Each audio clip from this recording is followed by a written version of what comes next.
Bueno, buen día. ¿Cómo están? Eh, He estado pensando en todas las predicaciones que está dando el pastor Julián en cuanto a una iglesia ordenada y he venido pensando que una iglesia ordenada, una iglesia que se conduce fielmente delante del Señor, es una iglesia que tiene que tener una característica específica y es una iglesia que tiene constantemente estar recordándose el Evangelio una y otra vez, aquel Evangelio que los salvó. Pero también he visto que cuando uno habla del Evangelio, generalmente una persona lo primero que piensa es que yo necesito el Evangelio o que yo necesito a Cristo para no ir al infierno y que yo necesito a Cristo para que no termine en una condenación. Y sí, pero eso no es todo el Evangelio, eso es eh, un regalo que el Señor da a través del Evangelio. Pero cuando yo pienso en el Evangelio, estas últimas semanas he estado meditando, hay algo más grandioso que simplemente no ir al infierno. Hay algo más grandioso. Cuando yo pienso en el Evangelio y pienso la necesidad que tengo de Cristo, pienso que yo necesito, anhelo y debería participar de todo lo que es Dios. Yo quiero estar con Dios. Al final no ir al infierno es simplemente un beneficio más, pero pienso que en la cumbre del Evangelio está volver a tener una relación perfecta con Dios para participar de todo lo que es Dios. Hace unas semanas estábamos con uno de los jóvenes viendo el acontecimiento en Éxodo, cuando Dios está sacando a su pueblo de Egipto. Y fue de mucho ánimo pensar en ese Dios poderoso, cómo ese Dios poderoso logró humillar a todos los ídolos falsos de Egipto. A cada uno, uno tras uno, quedaron humillados delante del Dios de Israel. Pensábamos en que los egipcios al final tenían que pensar, todos nuestros ídolos son vanos, todos nuestros ídolos no sirven para nada. El único Dios vivo y verdadero es el Dios de los hebreos, es el Dios de los judíos. Y cuando estábamos estudiando eso, el corazón eh, latía más fuerte y pensaba, yo quiero ese Dios, yo quiero estar con el Dios de los hebreos, yo quiero disfrutar de ese Dios. Y ahí es donde nos encontramos con el problema. Nosotros no podemos disfrutar ese Dios porque hay un obstáculo grande y es nuestro pecado. Pensaba también en el Salmo 15, cuando David dice, ¿quién podrá estar en tu santo monte? ¿Quién podrá morar en tu santo monte? Cuando uno le decía a un judío, tú no puedes adorar a Dios, era el fin para los judíos. Los judíos entendían que el objetivo principal de sus vidas era la adoración a Dios. Entonces, cuando alguien les decía, no pueden estar en el monte santo de Dios adorándolo, era una alerta grande para los judíos. Y tendría que ser la misma alerta para nosotros, que un ser humano no pueda adorar a Dios, porque para eso fuimos creados, debería ser lo más triste y lamentable y debería pesar el corazón de todo ser humano. Al final, cuando pensamos en el Evangelio, tendríamos que pensar, yo necesito a Cristo porque yo quiero a Dios, yo quiero participar de todo lo que es Dios, ese Dios todopoderoso, ese Dios fiel. Pensábamos también en algunos atributos como que Dios es todopoderoso y pensábamos, qué Dios magnífico el que logró abrir el mar rojo en dos. O no sé si se acuerdan también cuando el arca de Dios fue capturada por los filisteos y terminó en el templo de Dagón. Pensaba, al siguiente día, ¿qué pasó con Dagón? Con el ídolo falso de los filisteos. Terminó postrado delante del arca de Dios. ¿Qué Dios poderoso puede hacer eso? ¿Y qué tocó, qué hicieron los filisteos? Los filisteos fueron y recogieron a su Dios y lo volvieron a poner. Y al día siguiente, ¿qué pasó? Volvió a estar postrado delante del arca de Dios. Mientras que los filisteos tenían que ayudar a su Dios para volverlo a poner en la cumbre, ¿qué pasó con el arca del Dios de Israel? Solita. Solo Dios logró sacar el arca y llevarla nuevamente a su pueblo. ¿Qué Dios tremendo es ese? Yo quiero estar con ese Dios. Por eso necesito desesperadamente el Evangelio. Y pienso, toda la iglesia, todos nosotros tenemos que recordarnos una y otra vez el Evangelio. Tenemos que recordarnos el propósito principal de por qué necesitamos el Evangelio. Las últimas semanas también he meditado y he sido también muy consciente de lo perverso que es mi corazón. He visto mucho pecado en mi corazón y pienso, nada más puede traer ánimo y gozo a un corazón tan frío, tan duro, que el Evangelio de Jesucristo. Solamente el Evangelio. Entonces, pensando en todo eso, estas últimas semanas había un tema que quería tratar con ustedes y que no me dejaba tranquilo. Estaba ahí el tema. Y es acerca de la gracia asombrosa que Dios le ha dado a los peores pecadores que pueden existir. Es las maravillas que hay en el Evangelio a través de Jesucristo. Entonces, el título de la predicación del día de hoy es Gracia asombrosa para el peor de los pecadores. Gracia asombrosa para el peor de los pecadores. Y el texto en el que vamos a estar va a ser en el Evangelio de Lucas, capítulo 19, versículos del 1 al 10. Es una historia muy conocida por todos. Es la historia de Zaqueo. Solo espero poder ser muy claro a lo largo del pasaje para que al final el corazón de cada uno de ustedes pueda arder por Cristo de la manera en que ha venido sucediendo conmigo toda esta semana y estos últimos días. Gracia asombrosa para el peor de los pecadores. Simplemente un pequeño contexto para poder entender correctamente el pasaje. Lucas es el escritor de este evangelio. Lucas se lo escribió a Teófilo. Teófilo es un hombre importante, aparentemente en el imperio, en todos esos contextos. No sabemos si Teófilo es creyente, pero lo que nos deja ver Lucas es que Teófilo fue instruido en el camino de Jesucristo. Entonces podríamos pensar que el propósito de Lucas para escribir este evangelio es, bueno, primero es que Teófilo pueda conocer en orden todos los acontecimientos que sucedieron con Cristo, por dos razones. La primera, para que si Teófilo no es creyente, pero ha sido instruido, pueda creer en el Evangelio de Jesucristo y entregar completamente su vida a esa doctrina. Y por otro lado, si Teófilo ya es creyente, que pueda afirmar su vida en las enseñanzas de Jesucristo, viviendo de ahí en adelante únicamente para el Salvador que lo rescató. Un énfasis que hace Lucas importante en todo este evangelio es que Lucas va a prestar mucha atención a los marginados de la sociedad, aquellos que ningún judío, aquellos que ningún religioso siquiera prestaría atención. Lucas va a mostrar cómo Cristo va a esos marginados de la sociedad para extenderles la salvación.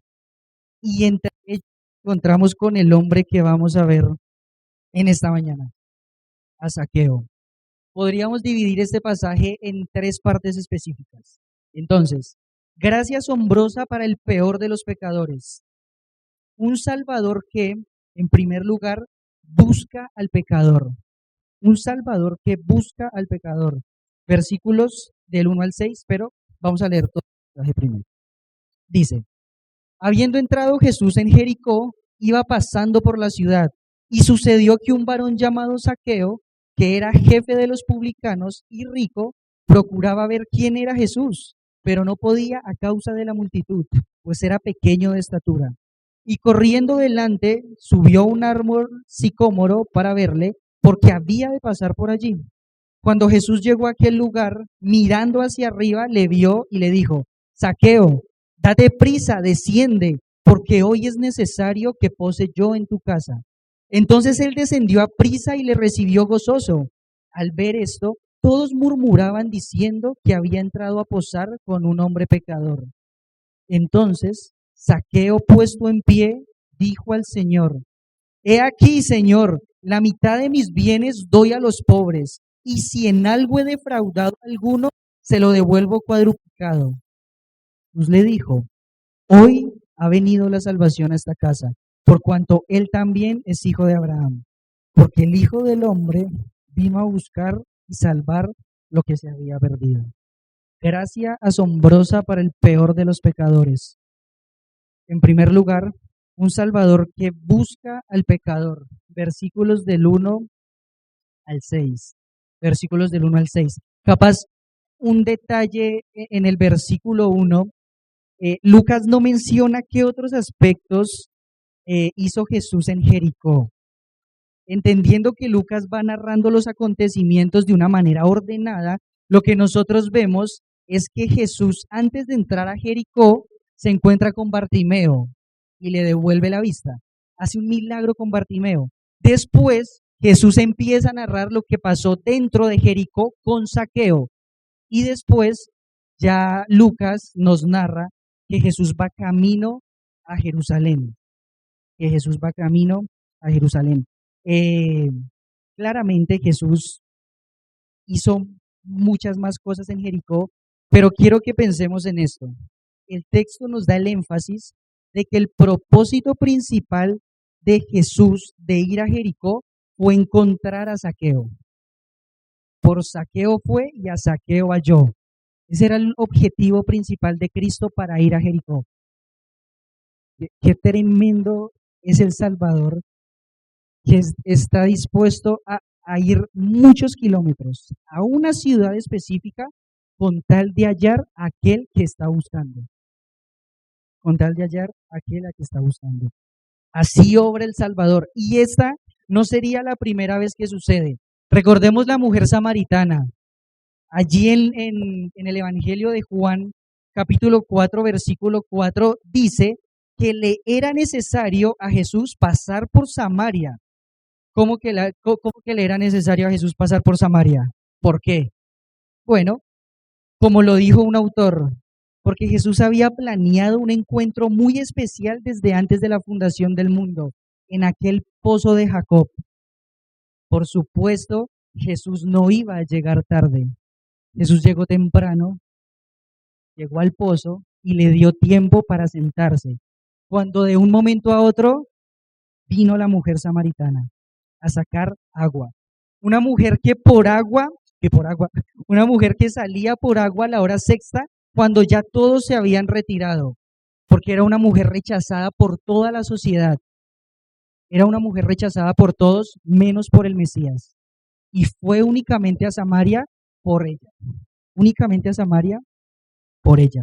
Mientras que ella, al sentir el rechazo, era empujada a ir a una hora en la que estuviera sola para no encontrarse con nadie, su Salvador planeó una hora para estar solo con ella, para hallarla, a la peor de las pecadoras, a los ojos de todos, una mujer samaritana y adúltera. De la misma manera, Jesús va a Jericó por otro encuentro especial planeado desde antes de la fundación del mundo. Ya lo había hecho con una mujer samaritana. Ahora va a Jericó para encontrarse con aquel que ya había planeado, con Zaqueo. Con Zaqueo. Versículo número 2. Y sucedió que un varón llamado Zaqueo, que era jefe de los publicanos y rico, procuraba ver quién era Jesús. En el griego hay una palabrita que llama al asombro. Generalmente en el español nosotros la vamos a encontrar como he aquí, o en este caso, y sucedió. Pero en el idioma griego es como decir, hay algo asombroso que está por pasar. Lucas quiere mostrarte que algo asombroso va a pasar, algo que nosotros no esperaríamos, pero que va a suceder. Oh sorpresa, para el asombro de todos, el jefe, el gobernante de los recaudadores de impuestos, quiere ver a Jesús. El peor de los pecadores a los ojos de todos, quiere ver quién es Jesús. Su nombre es Zaqueo. Lo que Lucas quiere que nosotros pensemos es, eso no es normal y no es lo que nosotros esperaríamos. Tienen que prestar mucha atención porque esto que les voy a contar tiene que sorprender el corazón. Los recaudadores de impuestos, nosotros sabemos que eran vistos como lo más bajo de la sociedad. Eran llamados por los otros judíos pecadores. Así se le conocían a los recaudadores de impuestos. Un recaudador de impuestos era generalmente un judío que adquiría el servicio de cobrar impuestos directamente de Roma. Adquirir este servicio era muy costoso, demasiado costoso, pero era muy remunerable, porque no iba a pasar mucho tiempo para que ellos recuperaran su dinero. ¿Por qué? Porque un recaudador de impuestos eh, elevaba el valor económico a sus hermanos los judíos y ellos se quedaban con el extra que los judíos pagaban. O sea, eran personas avaras, eran personas ladronas, judíos robando a judíos mismos. Estos recaudadores de impuestos eran completamente rechazados por la sociedad. No tenían acceso a la vida religiosa de Israel y no tenían tampoco permitido el ingreso a las sinagogas. Entre uno de los recaudadores de impuestos, nosotros encontramos a Mateo, uno de los apóstoles de Cristo. Pero ahora, si los recaudadores de impuestos eran tan odiados y rechazados por la sociedad, ¿cuánto más el jefe de los recaudadores de impuestos? Si nosotros hiciéramos una encuesta en ese momento y le preguntáramos a cada ciudadano cuál es la persona que más odian en Jericó, ¿qué, qué nombre creen que dirían? Saqueo. Un autor dice lo siguiente: Jericó era una ciudad muy importante y rica. Estaba en el valle del Jordán y controlaba el acceso a Jerusalén y el paso al este del Jordán. Lo llamaban la ciudad de las palmeras y Josefo, que era un historiador judío, dice que esta era una región divina, la más feraz de Palestina. Los romanos comercializaron e hicieron famosos sus dátiles y bálsamos allí en este lugar. Todo esto convirtió a Jericó en uno de los principales centros de impuestos de Palestina. En este lugar, Saqueo había llegado a la cima de su profesión, por lo que sería, sin lugar a dudas, el hombre más odiado del distrito. Saqueo era el hombre más odiado de toda aquella región. Aquí es donde Lucas, otra vez, nos va a llamar al asombro. ¡Oh, sorpresa! Para el asombro de todos, aquel pecador, aquel hombre rico, aquel odiado por todos, busca con ansias ver quién es Jesús.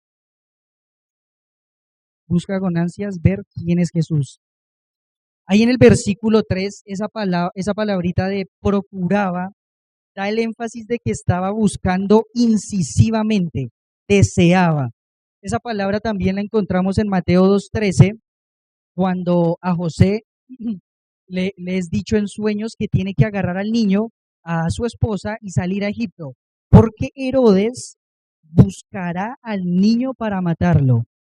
Yo no me imagino a Herodes diciendo, bueno, si aparece bien, si no, no. No. Herodes iba a hacer todo lo posible por encontrar a ese niño que había nacido, porque quería matarlo.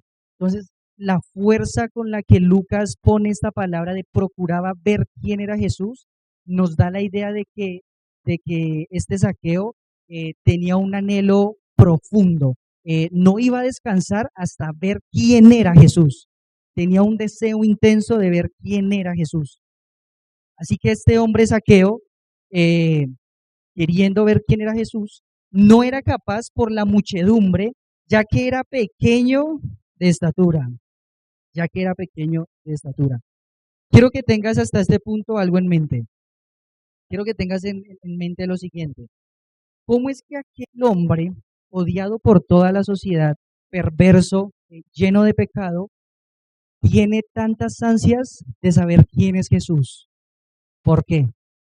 ¿De dónde nace ese deseo de Saqueo? ¿Acaso nace de él mismo? ¿Saqueo mismo puede producir un deseo intenso de correr para mirar quién es Jesús? Quiero que tengan eso en cuenta porque más adelante vamos a volver a esa pregunta.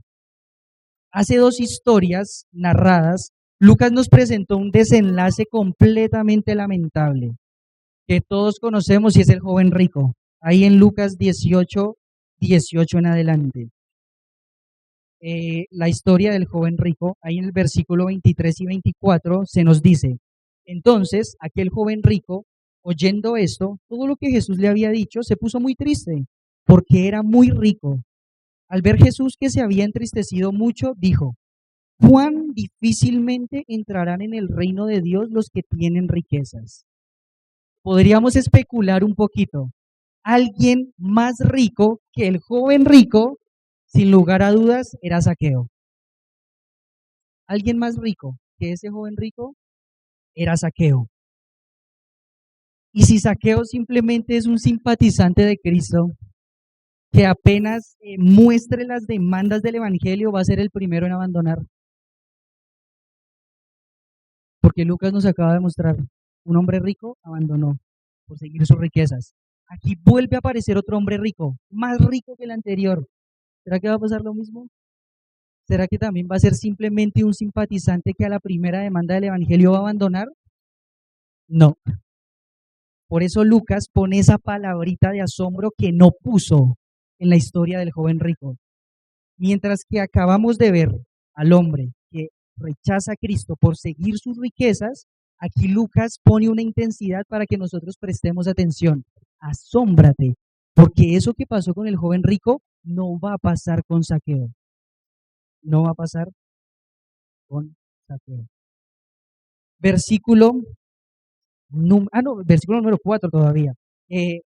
La intensidad con la que Zaqueo quería ver a Jesús se expresa en lo que Zaqueo hace. Zaqueo sale corriendo hacia adelante, hacia un árbol. Generalmente esos árboles no eran tan grandes, por lo que Zaqueo pudo subirse, pero se subió inmediatamente porque Jesús estaba a punto de pasar por allí. Entonces, realmente necesito que entendamos la necesidad que tenía Zaqueo de mirar quién era Jesús. Corrió a un árbol para subirse con tal de ver a aquel que estaba a punto de pasar por allí, a punto de pasar por allí. Versículo 5. Cuando Jesús llegó a aquel lugar, mirando hacia arriba, le vio y le dijo: Zaqueo, date prisa, desciende, porque hoy es necesario que pose yo en tu casa. A veces este es un versículo que lo leemos tan rápido y estamos tan familiarizados con ciertas cosas de Cristo que perdemos el asombro y perdemos de vista el alto grado de emoción que trae esta escena.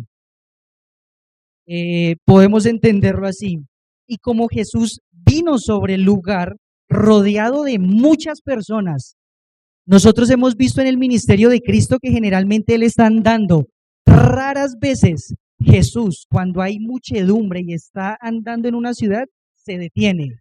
Muy poquitas veces. Jesús generalmente está andando. Y cuando llega al lugar específico, rodeado de mucha gente, Jesús se para en un punto específico. Jesús se para delante del árbol y levanta su mirada, levanta sus ojos y los pone en los ojos de Zaqueo. Dios mismo mira a Zaqueo a los ojos y lo llama por su nombre, por su nombre. Creo que la primera vez que yo leí esta historia, eso fue lo que más me impactó. El peor de los pecadores se sube a un árbol y Dios mismo se detiene en ese árbol, levanta su mirada y pone sus ojos en aquel pecador y lo llama por su nombre. Lo llama por su nombre. De pensar eso, que Dios pudiera hacer lo mismo conmigo, se me eriza la piel. Tener en mis ojos los ojos de Dios y que sea Dios llamándome por mi nombre, cuando yo soy el peor de los pecadores, indigno, que no merezco nada de Él, y que Él se detenga justo donde yo estoy, alce sus ojos y me mire llamándome por mi nombre. Esto pasó con Zaqueo. Jesús le dijo: Zaqueo, apresúrate, baja, porque hoy en tu casa es necesario que yo permanezca. Esa palabra es necesario, da el énfasis de que es un deber. Jesús está diciendo: tengo que, no hay otra opción, tiene que ser ya. Jesús lo está dando con un sentido de obligatoriedad. Tiene que pasar eso, no hay otra opción. Zaqueo, baja, porque hoy tengo que estar en tu casa y tiene que ser ya, porque es lo que yo había planeado desde antes. Este momento, baja. Es como si Jesús en ese momento preciso mirara a Zaqueo a los ojos, con esos ojos tiernos, bondadosos, llenos de toda la misericordia posible, y dijera: Zaqueo, te encontré, baja, porque tengo que estar contigo. Necesito ir a tu casa y hospedarme en tu casa. También no es la primera vez que pasa esto. Ahí en el Evangelio de Juan, capítulo 1, versículo 48, cuando Felipe llama a Natanael para que vaya a mirar que ha encontrado al Salvador, y Natanael va, le dijo Natanael: ¿de dónde me conoces? Le dice a Jesús. Respondiendo Jesús le dijo: antes que Felipe te llamara, cuando estabas debajo de la higuera, te vi, porque ya te estaba buscando. Antes siquiera de que tú supieras quién soy yo ya te conocía. Pasa lo mismo con Zaqueo. Te encontré. Necesito posar en tu casa. Necesito posar en tu casa. Entonces, habiéndose dado prisa, Zaqueo bajó y le recibió bien dispuesto bajo techo o en su casa. Lo recibió de una manera hospitalaria, regocijándose, estando muy contento. ¿Por qué? ¿Por qué Zaqueo responde de esa manera? O sea, Zaqueo simplemente quería ver quién era Jesús. Jesús lo mira, lo llama por su nombre y le dice: voy a posar en tu casa. ¿Por qué Zaqueo responde con tanta euforia? ¿Por qué? Porque aunque quizás Zaqueo no lo entendía en ese momento, el peor de los pecadores había sido hallado por su Salvador. Y su corazón responde de manera eufórica. De la misma manera respondió la mujer samaritana, allá otra vez en el Evangelio de Juan. La mujer samaritana, después de una charla, le dice a Jesús: yo sé que va a venir el Mesías, yo lo sé. Cuando Él venga nos va a aclarar todas las cosas.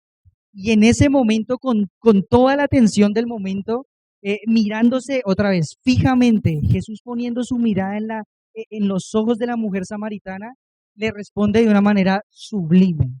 Le dice: yo soy. Tremendo. Yo soy.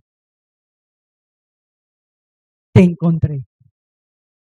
La peor de las pecadoras ha sido hallada por su Salvador, la mujer samaritana. ¿Y qué es lo que hace ella?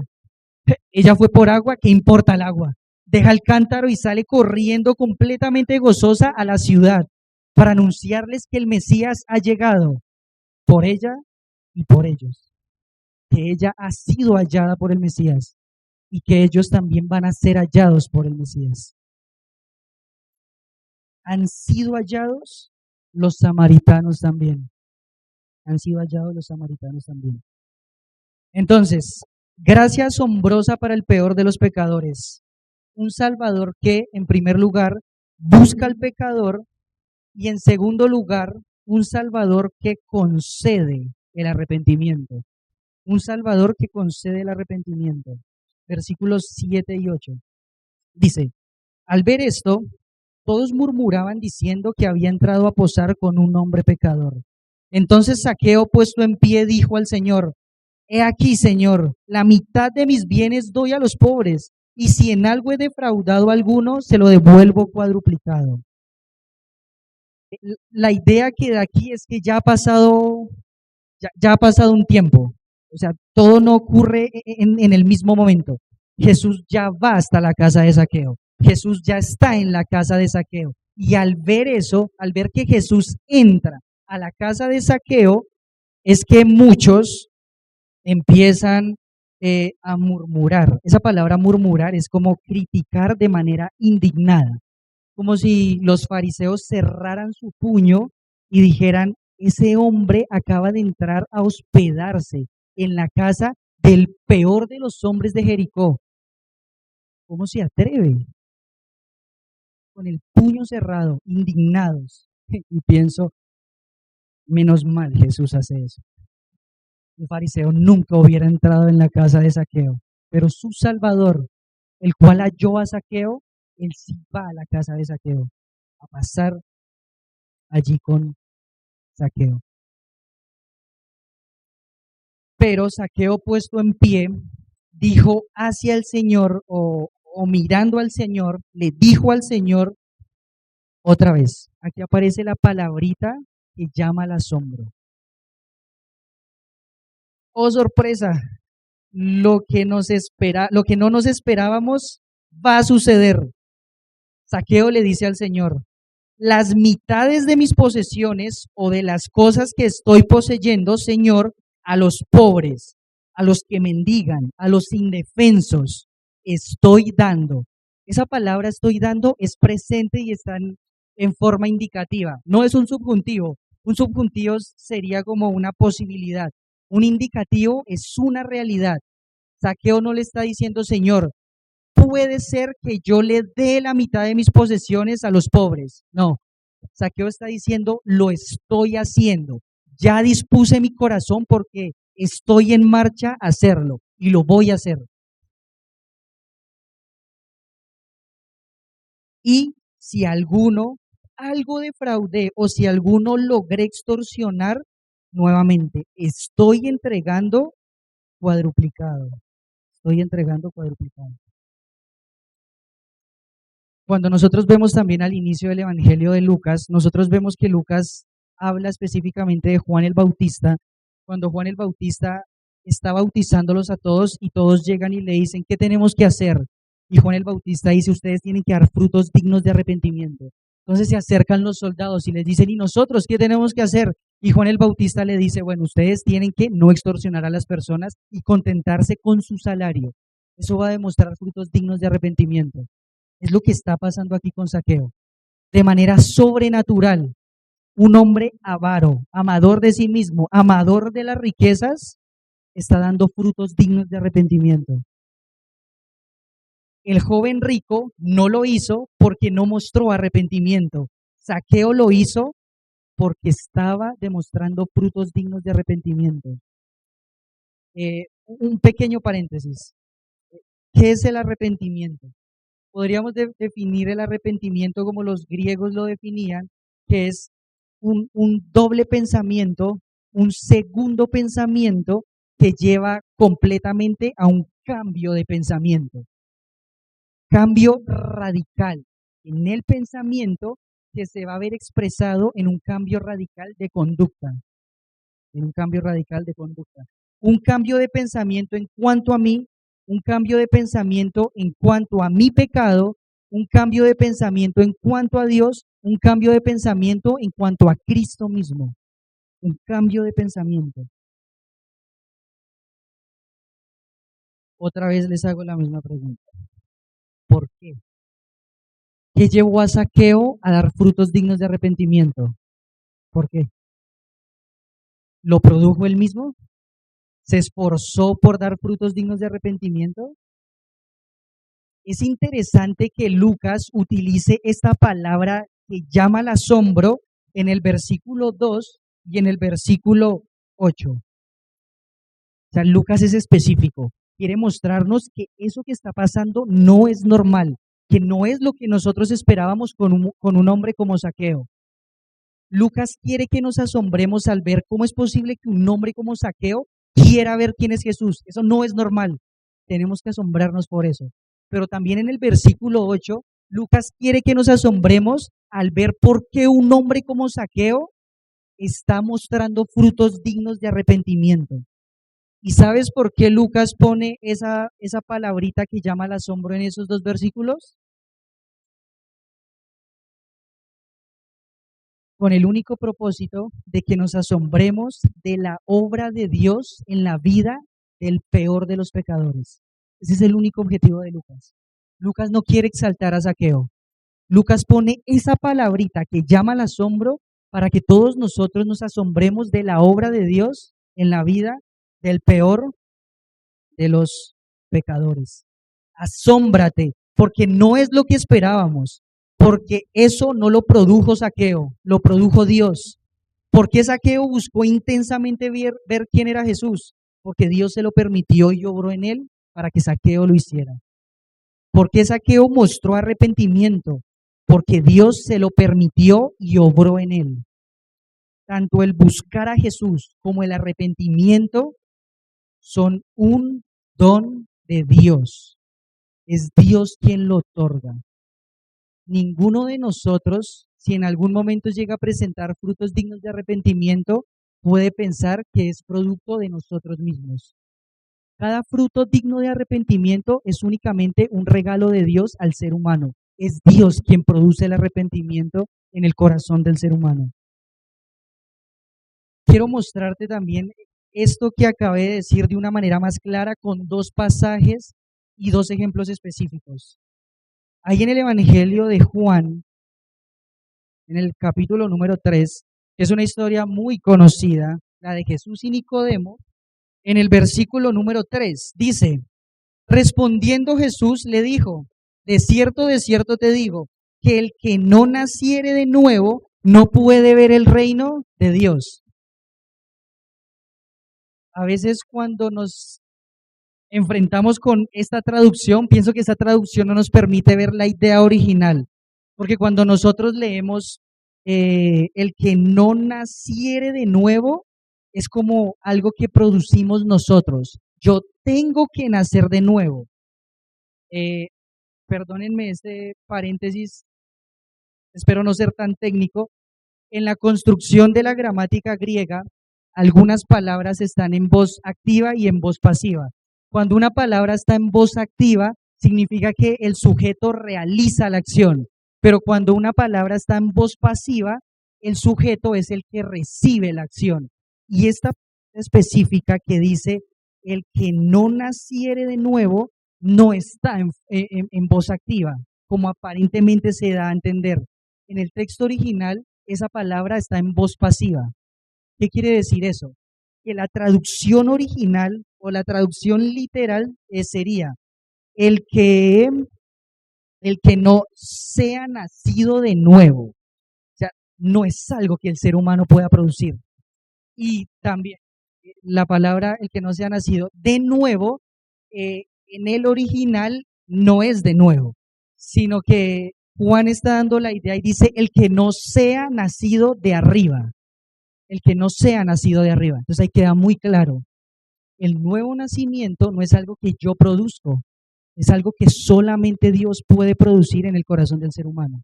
Yo no puedo nacer de nuevo. Yo necesito ser nacido de nuevo. Y ese ser nacido de nuevo es únicamente una obra de Dios en el corazón del ser humano. Por eso fue que Nicodemo quedó tan confundido. Señor, pero eso es imposible. Por supuesto que es imposible. Un ser humano no puede nacer de nuevo, necesita ser nacido de nuevo. En el versículo 7 pasa lo mismo, dice, no te maravilles de que te dije, os es necesario nacer de nuevo. La misma palabra. No te maravilles de que te dije que es necesario que ustedes sean nacidos de nuevo. Es algo que no proviene de ustedes, proviene únicamente de Dios. El otro ejemplo está en Mateo, capítulo número 18.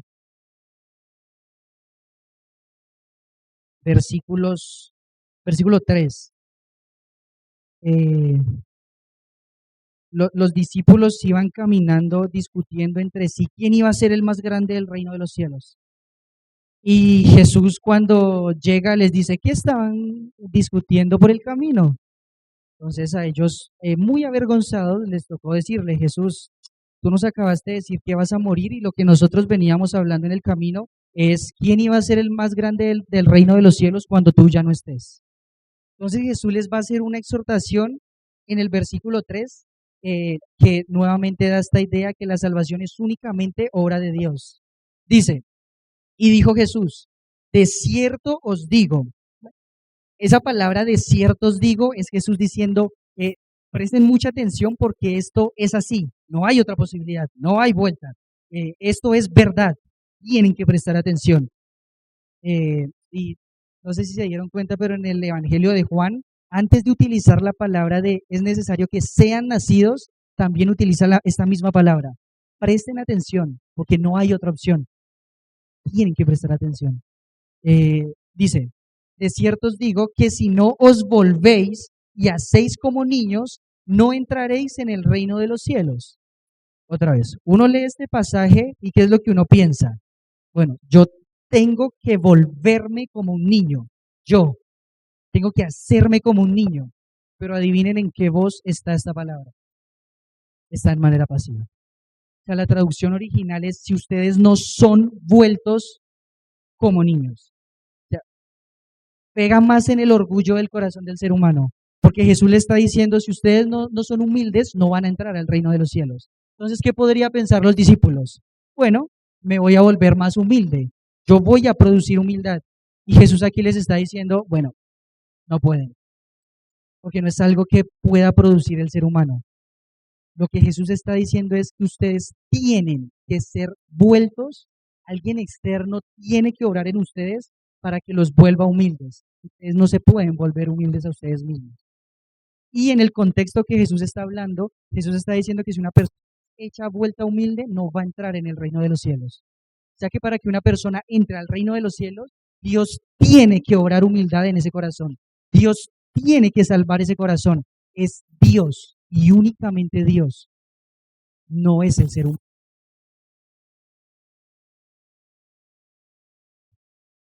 Hay personas que se ofenden con esta doctrina. Eh, hay personas que les parece muy ofensivo que el ser humano sea incapaz de poder hacer algo bueno. Hay personas que se ofenden cuando escuchan que el ser humano es completamente incapaz de nacer de nuevo, de hacerse humilde.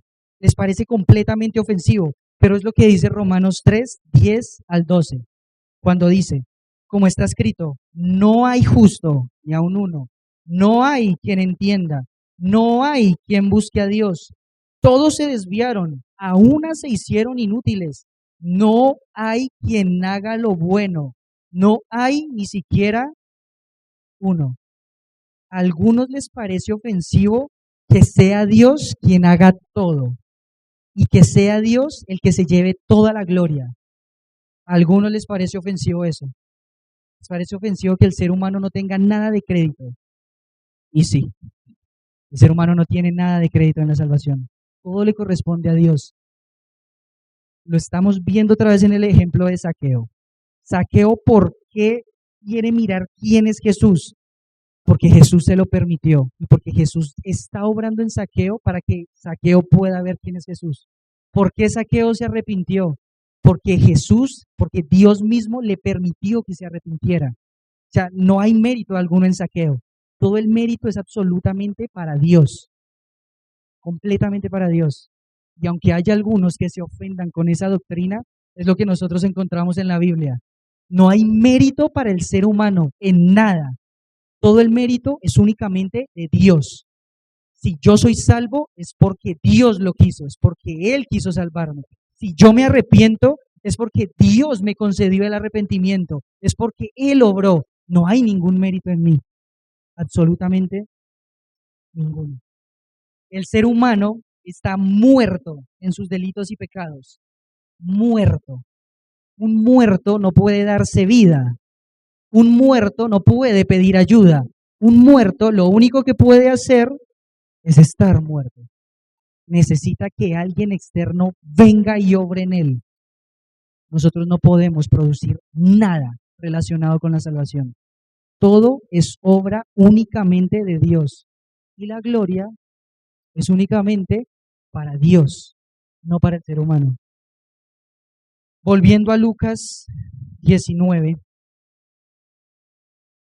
y volviendo a tomar esta palabrita que utiliza Lucas, asómbrate, porque el peor de los pecadores quiso buscar a Dios, porque Dios obró en él para que eso pasara.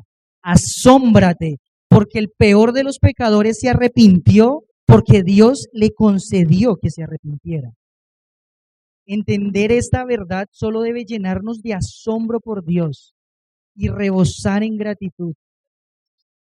Yo los miro a cada uno de los que están acá y lo único que puedo pensar es gloria a Dios, porque Él obró para que estén acá. Ninguno de ustedes, ni yo, tenemos algún mérito para estar acá. Cuando yo los miro a ustedes, cuando nos miro a nosotros, solo tengo que darle gracias a Dios, porque Él en su voluntad quiso llamarnos, buscarnos, hallarnos, concedernos el arrepentimiento y salvarnos, solamente porque Él quiso.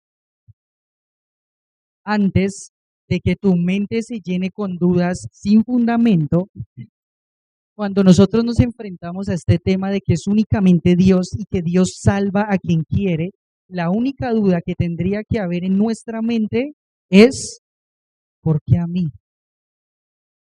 Señor, yo no soy digno. Y tú quisiste buscarme, ¿por qué?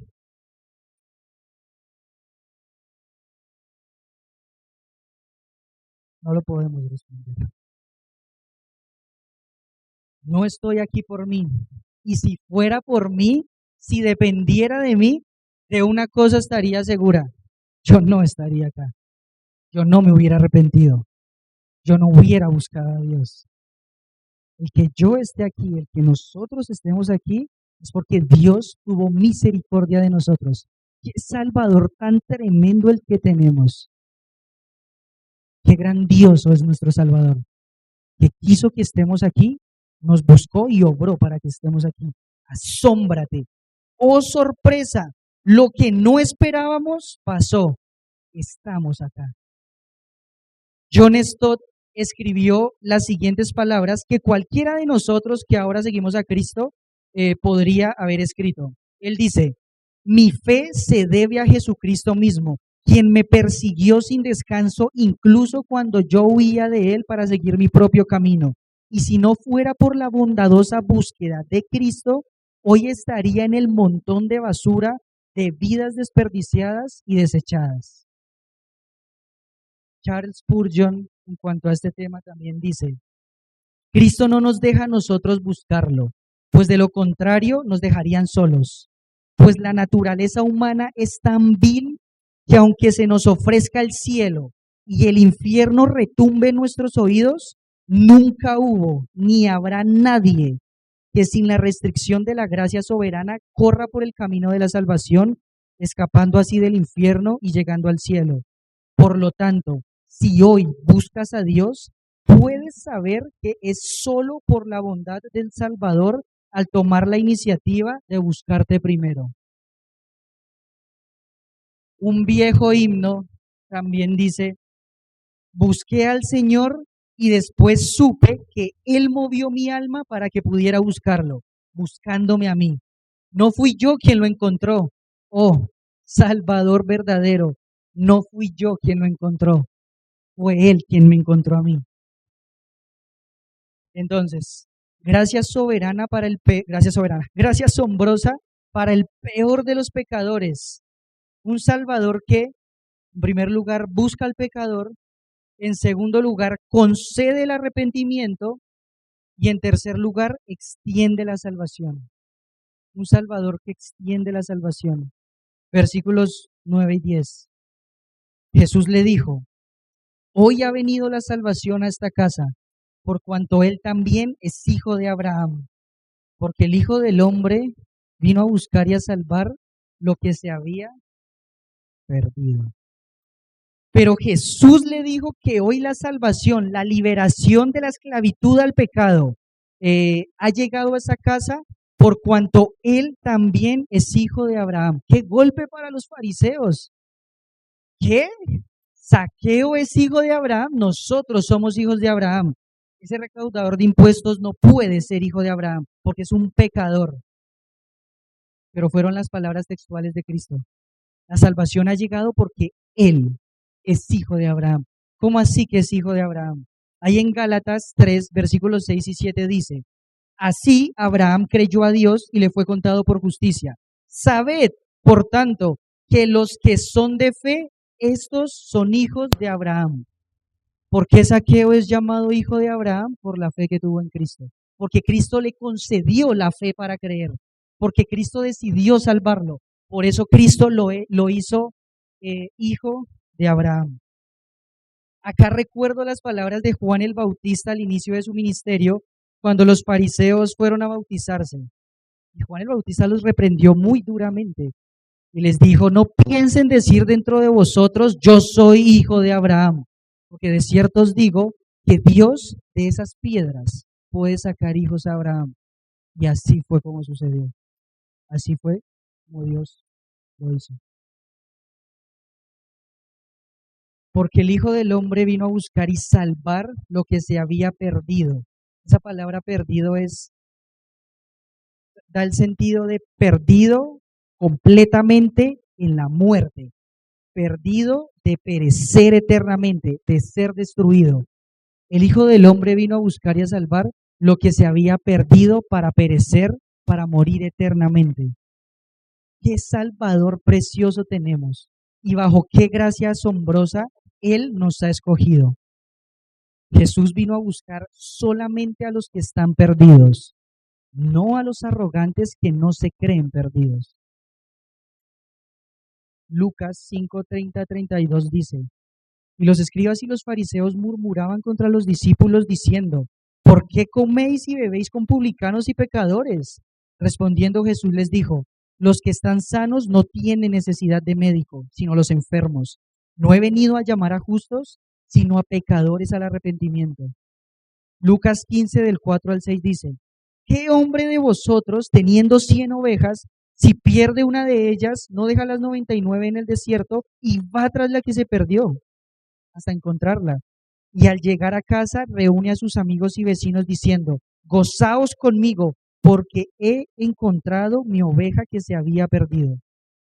Hasta que un ser humano no se entienda el peor de los pecadores, no se ve a sí mismo perdido, perecido para morir, nunca va a poder hallar y disfrutar la maravillosa gracia que el Salvador tiene para aquellos que están perdidos. Spurgeon dice: el evangelio de la gracia de Dios es para los culpables. Si tú no eres culpable, no hay evangelio para ti. Pero si tú eres culpable y lo confiesas, a ti se te envía la palabra de esta salvación. Cree y arrepiéntete, porque la gracia del Señor está dispuesta para ti, porque eres alguien que está perdido y que necesita un Salvador que lo halle. En una canción que en un momentito vamos a cantar, hay un verso precioso que dice lo siguiente: ¿por qué debería yo recibir su recompensa? No tengo respuesta, pero esto sé con todo mi corazón: sus heridas han pagado mi rescate, porque Él me buscó y Él me halló. Todo lo hizo Él. Eso también me lleva a una de las escenas que pasan en el cielo, cuando los seres angelicales cantan delante de Dios y dicen: digno es el Cordero que fue inmolado. Un pastor en cuanto a esto dice lo siguiente: los ángeles lo dicen de una manera objetiva. Él es digno porque derramó su sangre. Pero cuando lleguemos al cielo, para ti y para mí eso va a ser mucho más personal. Para ti y para mí eso va a ser mucho más personal. Aún en esta parte del cielo, nosotros podemos cantar con más intensidad que los ángeles, porque ningún ángel puede cantar lo que tú y yo podemos cantar. Digno es el Cordero que fue inmolado por mis pecados. Newton, que fue el autor del himno de Sublime Gracia, tiene otro himno y él enfatiza esta realidad diciendo lo siguiente: ningún ángel, cuando yo llegue al cielo, va a cantar más que yo,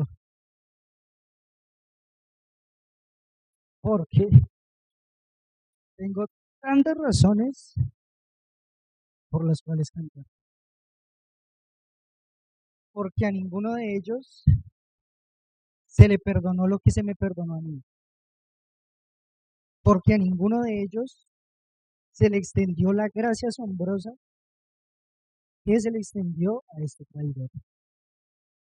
Cuando pensaba en todo este pasaje, la gracia asombrosa de Dios para el peor de los pecadores, estaba pensando en la historia de Zaqueo primeramente, pero también pensé en la mujer samaritana, pero también pensé en la mujer que fue sorprendida en adulterio, También pensé en Rahab la ramera. También pensé en Onésimo, aquel ladrón de su amo. También pensé en Pedro, aquel pescador. También pensé en Pablo, en aquel asesino de cristianos, historia tras historia.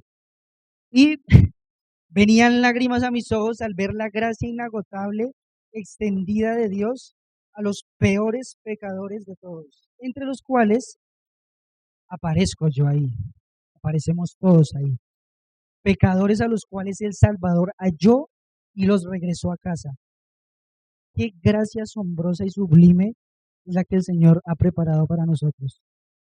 Y quiero cerrar con este comentario que me parece muy apropiado para este momento, de uno de los pastores que estaba leyendo. Quiero cerrar diciéndoles que es muy importante que se den cuenta, amigos míos, que el Salvador Jesús escogió cada una de las cosas que iban a terminar en nuestra salvación.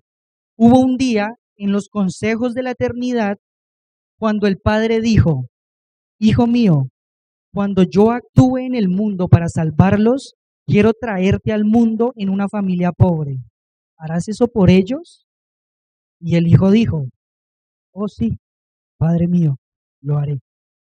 Él dijo: Hijo, en tu infancia quiero que pases tus años lejos de tu pueblo, lejos de tu familia, en la tierra de los enemigos históricos de tu pueblo. ¿Harás eso por ellos? El hijo dijo: Padre, quiero. Dijo: Hijo, quiero que crezcas en Galilea, y al crecer allí serás menospreciado por el resto de tu vida. Los hombres se burlarán de ti, te pondrán en tela de juicio. Aunque eres el Mesías que les estoy enviando, te despreciarán. ¿Harás esto por ellos? Oh sí, Padre. Luego dijo: el precio por encontrarlos será grande, con mucho dolor y sufrimiento. ¿Estás dispuesto a llevarlo hasta las últimas consecuencias por ellos? ¿Estás dispuesto a amarlos hasta el final? Oh sí, Padre mío, yo quiero. Amigos míos, no pueden comprender el amor de Cristo, lo que Él está dispuesto a soportar por ustedes. Y Él lo llevó por ustedes a causa de vuestro pecado. Oh, mis queridos, ¿qué Salvador tenemos? ¿Qué Salvador tenemos? ¿Qué gracia asombrosa nos ha sido dada en Cristo? Así como Zaqueo halló la gracia asombrosa siendo el peor de los pecadores, simplemente porque Cristo fue a buscarlo, también Jesús hace lo mismo con nosotros. Los peores de los pecadores estamos acá. Y únicamente Cristo en su voluntad quiere buscarnos, hallarnos, salvarnos, concedernos el arrepentimiento y llevarnos con Él a casa. Qué Salvador tan precioso el que tenemos. Señor, te damos gracias por esta mañana. Nos quedamos, Señor, sin palabras al poder expresar la grandiosa gracia que ha sido derramada en nosotros. Gracias por este ejemplo de Zaqueo, Señor, que siendo el peor de los pecadores, pasó algo asombroso en su vida, Señor. Pasó algo asombroso y fue que tú lo buscaste, fue que tú le permitiste que Él te buscara porque tú ya lo habías encontrado a Él. Gracias, Señor, porque fuiste tú quien le concedió el arrepentimiento. Gracias, Señor, por haberle perdonado todo a este hombre. Y eso simplemente es una muestra muy pequeña de todo lo que tú haces por nosotros. Gracias, Señor, porque eres tú quien nos busca. Gracias porque tu gracia asombrosa, Señor, está extendida hoy para cualquiera de nosotros. Gracias porque tu gracia, Señor, asombrosa nos ha encontrado y es expresada en un Salvador que nos busca, en un Salvador que nos concede el arrepentimiento y en un Salvador que nos extiende el precioso regalo de la salvación. Guarda nuestro corazón de que nos olvidemos de esta realidad maravillosa, Señor. Guarda nuestro corazón de que sea apático a la realidad de tu gracia asombrosa, Señor. Guarda nuestro corazón de rechazar esa gracia maravillosa que te costó tu propia sangre y tu propia vida. Ayúdanos, Señor, a tener aquella historia hermosa, bellísima en nuestra mente, hasta el último día de nuestras vidas. Que podamos refrescar una y otra vez nuestra mente con aquella historia de la cruz en la cual el Salvador decidió buscarnos, hallarnos y salvarnos. Oramos, Señor, agradecidos contigo en el nombre del Señor Jesús. Amén.